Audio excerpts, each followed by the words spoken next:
The local chapter of the Alzheimer's Association is breaking away from the national organization. The separation follows the National Association's decision to consolidate its affiliates into a single nonprofit.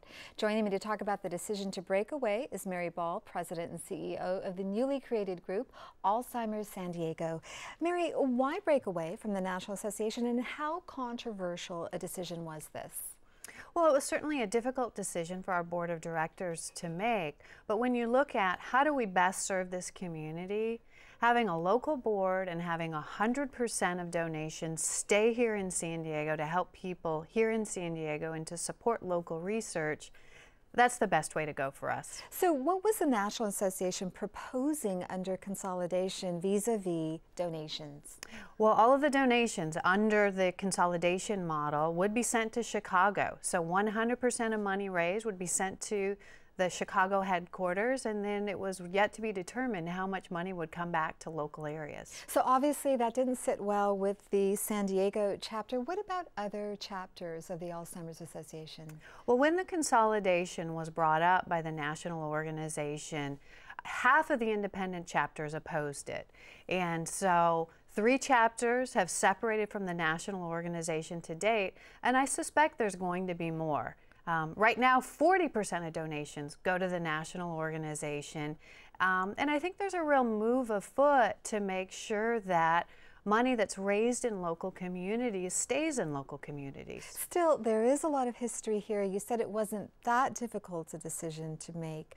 How long did it take to make the decision? What were the arguments pro and against? Well, our board had a number of deliberations on this issue over the last couple months. And what was most important, again, is how do we support local research? How do we best serve the community? And how do we honor the intent of our donors when they give us donations? And so when we looked at all of those things, it wasn't consolidating with Chicago and dissolving our local board of directors and allowing all of the assets that were raised here in San Diego to go to Chicago. Did you get pushback from Chicago?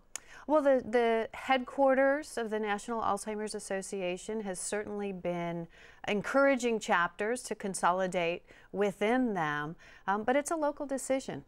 So what does the change mean for the services that you provide to people with Alzheimer's? Well, Alzheimer's San Diego is up and running. We have a new website. Our team is helping and serving people as we speak. All of our programs are in place. We're actually adding some additional programs.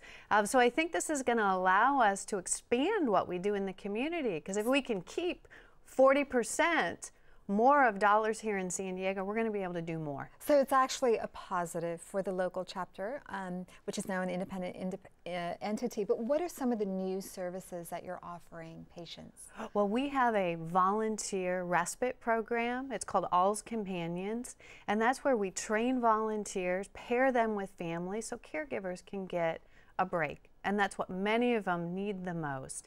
That's a program we're going to continue to build on and expand on. When we were under the national organization, we were very limited in how we could support local research. And so we've developed a consortium of all the prestigious research institutes here in San Diego, and we are going to be doing a lot more support of local research, fundraising, helping getting people into clinical trials. So those are just 2 of the areas that we're going to really be able to grow locally. Mary Ball, thanks so much for coming on the program. Thank you.